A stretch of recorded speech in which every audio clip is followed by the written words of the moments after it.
Hello friends, welcome to Learning with Miss Tina B. Are you ready? Let's go! So today, this video is about some advices or some tips or some suggestions on how to raise your children or how to train your children or your students or your child. But let me just be clear. I am, by all means, not an expert on child psychologist. I am not a pediatrician. I am not a social worker. I am a teacher and a mother of two beautiful children. So these strategies or these tips or advices or suggestions are based on my experience being a teacher and being a mother and some of the readings that I did. Also, I am making this video because some of my siblings, some of my friends, and my cousins ask me a lot of questions, such as, how did you train your children? What did you do that they listen to you really well? Oh, well, I don't know. I just did what I think it's the best for them. And number two is that, what do you do when your children act out, or what do you do when they don't listen to you? And again, I was like, I don't know. I just do what is needed at that moment. And in fact, my child's teacher even asked me during one of the parent-teacher conferences that how did I train my child that my child listens at school really well. And maybe I can do a workshop for her students' parents on how to do parenting. So she hoped that the students in her classroom also would listen to her, the teacher. And of course, I took that as a compliment. But well, anyhow, how to train your child or children? Me and my husband, we believe in the Proverbs 22:6 that says, train up a child in the way he should go. Again, train up a child in the way he should go. When he is old, he will not depart from it. When he is old, he will not depart from it. And also, we are a firm believer of the saying that says, you can always bend a tree when the tree is young or when the tree is little. But when the tree is matured, it's hard. And sometimes you cannot even bend a tall, matured tree. So most or all of the things that we do in training our children or in teaching our children sprang out from these proverbs and from that belief that we can always bend a young tree, but it's hard to bend a matured tree. So strategies that I learned and did and do and read is number one. The first one is train your children to listen and obey right away at the youngest age. Again, train your children to listen and obey right away when they're young or at the youngest age.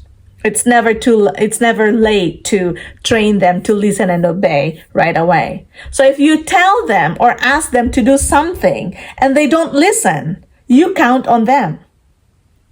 You count on them and say, remember to listen and obey right away. Again, remember to listen and obey right away. For example, if you ask them to do some reading before playing their iPad or before playing their phone, but you still see them playing their iPad or phone, they didn't listen to you in like 2 or 3 minutes, you say, at the count of 5, you should do your reading, or else I will take your iPad or I will take your phone and you will not have it for a day. Boom. They listen right away because they want their iPad or because they want their phone. Okay? So at the count of 5, you do this or else you won't have it. So this technique is teaching them that there are consequences of their actions. And number two, you are training them to listen and obey right away. And sometimes they bargain.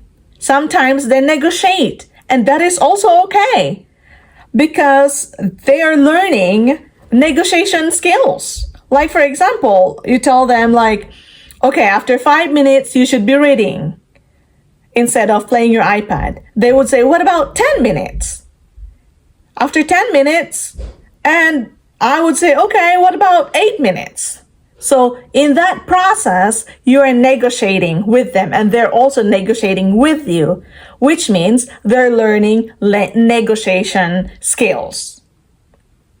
And you got to remember at this point, you have to remember to honor or do what you said. Honor or do what you said, or else they will think that you don't do whatever you said anyway. So why do they listen to you if you don't do what you said anyways? So be firm on what you said. Again, be firm on what you said. Teach them to listen and obey right away by counting at the count of 5. You should do this or else. These are the consequences. Okay? And number 2 is train ourselves to be patient and see making a mess as an opportunity to learn. Train ourselves, being a mother, being a father, being a caregiver, being a teacher, to be patient. And don't be afraid of making a mess. You see them make a mess? Oh my gosh, that's a lot of mess. No, it's okay. You got to be patient. It's okay. Life is a mess anyways. You just have to go with the flow. That's what I always tell my children. But anyways, train ourselves to be patient and see making mess as a learning opportunity. Making a mess as a learning opportunity. So for example, my 4-year-old asked me, oh, Mom, can I have milk? And I would say, sure. Could you help yourself? You can do it yourself. And of course, my 4-year-old was like, yes, I can do it because I can show you that I can do it. Because at this stage, they are on the stage of being independent. They can do it themselves. I can do it myself. So, okay, do it yourself. Then 1 minute later, boom, the milk spilled on the floor. And that is okay. That is okay. That is a learning opportunity. That is a teaching opportunity at that moment. You can just say, oh, it's fine. It's okay. You spilled milk on the floor. Get the paper towel and clean it up by yourself. Or get a towel, clean it up, and it's going to be okay. Or sometimes also we have to stand up and teach them, show them what to do. Like, okay, you get the paper towel, you go clean it up, and then put it away. Show them. And while cleaning or while showing it to them, you can say, it's okay. We make a mess, but we clean it up because we're learning. We're learning every day. And this time you're learning how to get the milk and pour the milk to your cup. So that's okay. That's a learning opportunity. So this is how they learn. This is how they acquire new skills. And this is how they learn new knowledge. And another example is using scissors. Well, I can't find my scissors here, but yes, using scissors. Our first reaction is, oh my gosh, you're going to make a mess again. I just organized the art area. Oh my gosh. No. Let them use it. Even give strips of paper for them to cut. Like, okay, here you go. Get the strips of paper. Let them cut it. That gives them an opportunity to practice their fine motor skills. And then after cutting the small pieces of paper, ask them to clean it up too. See? Teaching opportunity. Clean up after yourself. But of course, sometimes we adults also have to help them out. But that's okay because we got to be patient in teaching our children. We got to be patient in teaching our students. So take that as a teaching moment. And number 3. So that's number 2. Number 2 is train ourselves to be patient. And number 3 is do not fear when your child or when your children or when your students try new things. Again, number 3 is do not fear when your children try new things. Especially, this is my best example, my favorite example, especially when it comes to climbing up in the cupboard. So this is my favorite example. My 6-year-old tried to climb up the counter to get a cup for her milk.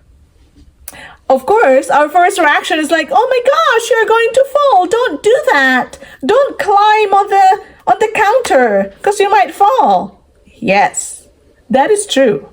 But no. For me, this is a learning opportunity. 1, your child solved her problem or solved her need to get a cup for her milk. Meaning she practiced her problem-solving skills. And number 2, climbing up on the counter also strengthens her gross motor skills that she may need in her swimming lesson to climb up to the floor from the swimming pool. That's what I learned. That's what I saw. Like seeing my child using her arms to climb up the counter. I was like, oh, that's cool. That's a good way to practice your gross motor skills. Of course, there are other ways to practice your gross motor skills, but in that moment, it's okay. You can climb up the counter, get what you want, get what you need, and then come down. And that also is an opportunity to strengthen their gross motor skills. So I usually say, okay, it's okay to climb up on the counter, but you have to be careful not to fall. Be careful not to fall. And of course, at that moment also praise them. So praise them for solving their problem. Say, oh, you solved your own problem by climbing up on the counter and getting the cup for your meal. Good job for that. Good job for solving your own problem. That way, you're complimenting and you are encouraging them to solve their own problems, which may mean that in the future, they will solve their own problems. So that means encouraging them to solve their own problems. So again, that's number 3. Do not fear when your children or when your students try new things, especially sometimes when you think that it is dangerous, right? Such as climbing up in your cupboard. Who climbs up in the cupboard? But I let my children do it as long as I teach them that you can do that, but be careful. And when you fall, if you fall, when you fall, you fall. But just don't hurt yourself, right? Okay, so that's number 3. Number 4 is train our children to be patient. Patience is a virtue. If we train ourselves to be patient, then we should teach or train our children to be patient too. But how? How do you train a child to be patient? How do you teach a child to be patient? You can teach them in a very simple way, or you can teach them through your actions every day. So for example, your child wants brownies or wants cookies at 8 o'clock or 8:30 in the morning. What do? Do you give in and let them have it in the morning? Or you take that as a teaching moment or an opportunity to teach patience. For me, that's what I do. So when my child asks for brownie or cookie in the morning at 8:30 or 8 o'clock, I say, yes, you can have cookie or you can have brownie at 11 o'clock. You can have it for snack at 11 o'clock. And of course, what is 11 o'clock for a 4-year-old? That's too long. How does it look like? Because most of 4 years old are visual learners, meaning they learn better when they see it, just like me. So what I do is that I show her the clock in her oven.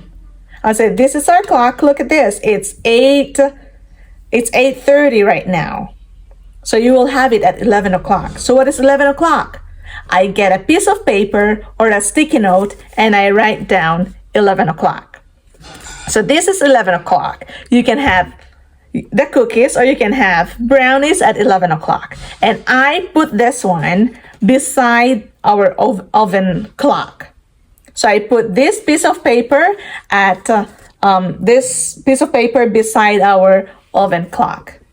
And say, when this time and the oven clock looks like this, that's 11 o'clock, then you can have your cookies or you can have your brownies.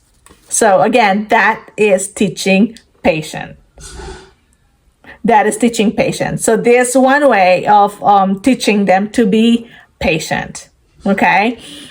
And another example is when you're putting your groceries away and your child ask for slices of apples. Say, oh, mommy, can I have slices of apples? What do? You stop putting your groceries away and boom, boom, boom, boom, boom, boom, boom, chop some apples and here you are? No, that's not what I do. What I do is I tell them like, okay, can you wait? Be patient. I have to put these groceries away first and then I can do that. And so, of course, my 6-year-old child say, what is patient? Boom, that's a teaching opportunity again. What is patient? Because I tell them to be patient. So I explain as patient. Be patient means you get to wait. Please wait. Waiting without complaining. I mean, according to Google, patient means tolerating delays without complaining. So that's a teaching opportunity for my children to be patient. I was like, can you wait? I have to put the groceries away first before I give you some apples. Because sometimes we don't always get what we want, right, at that moment. So that is number 4.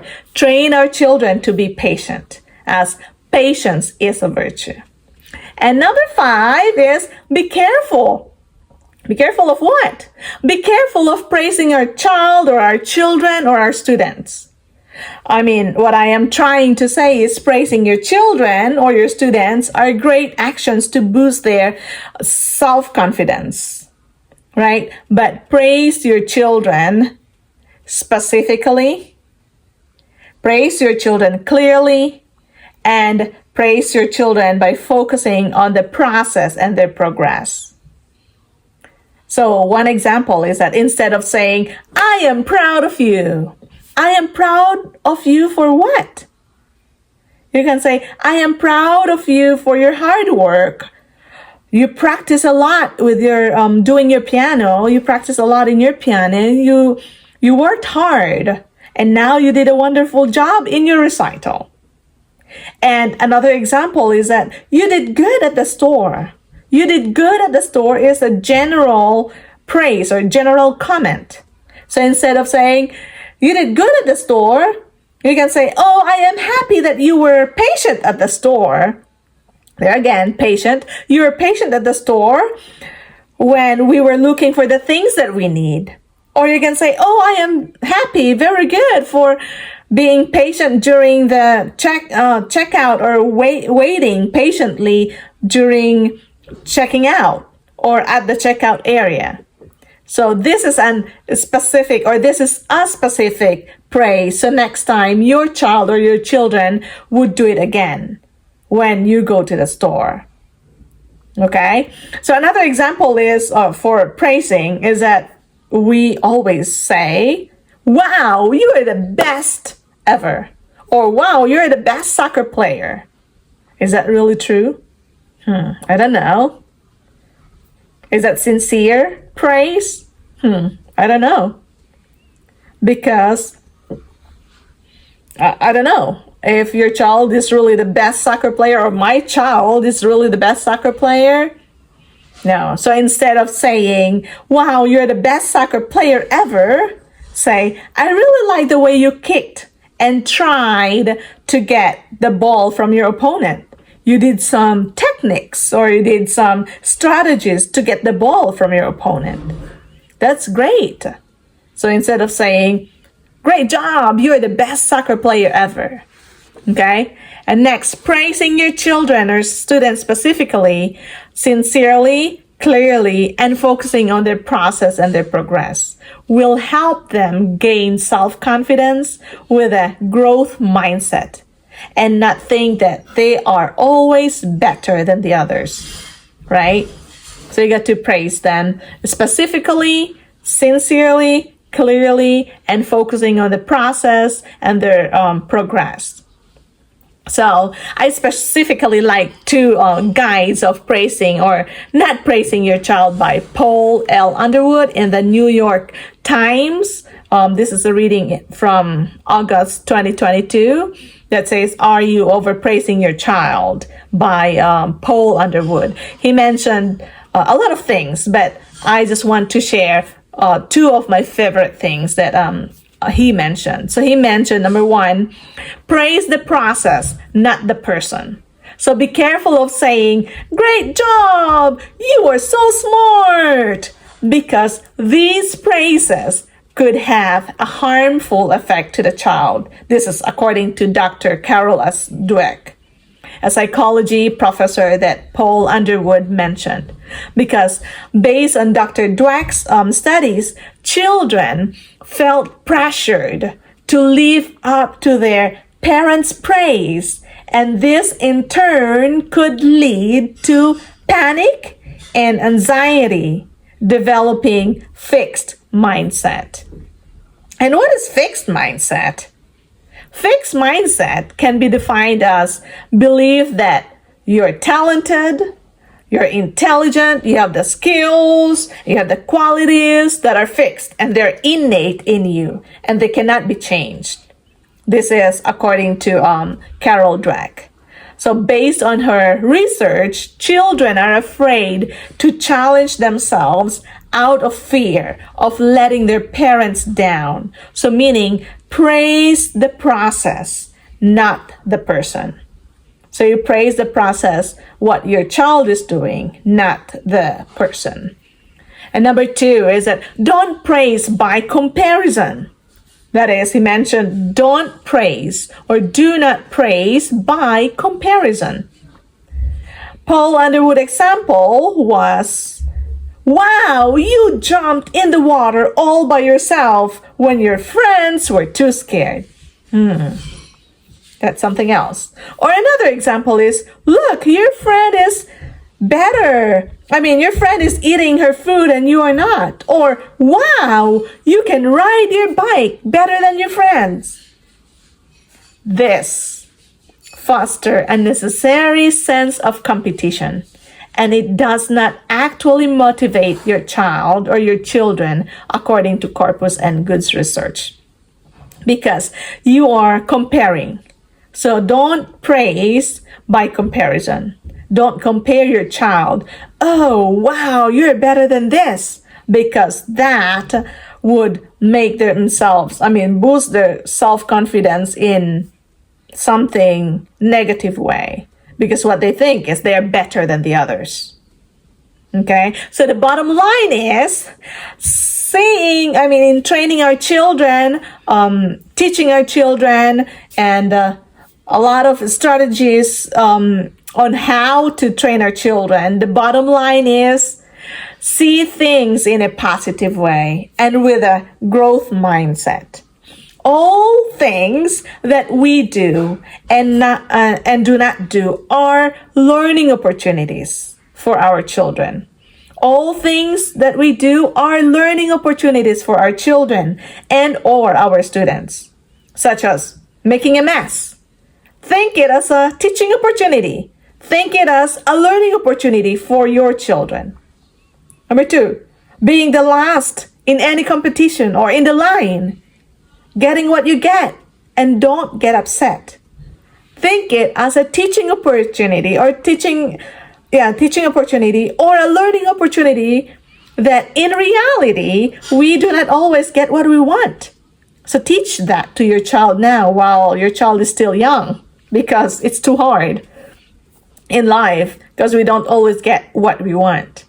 And the third one is patience. Again, patience is the greatest virtue, meaning our ability to wait without getting upset or getting angry is the greatest virtue. So let's teach our children to wait and be patient. Okay? And number 4 is listen and obey right away. Again, I use counting. At the count of 5, you do this or else these are the consequences. Listen and obey right away. Number 5 is praise our children or students sincerely, specifically, and praise the process and progress, not the outcome. This encourages them and boosts their self-esteem positively. It boosts their self-confidence positively.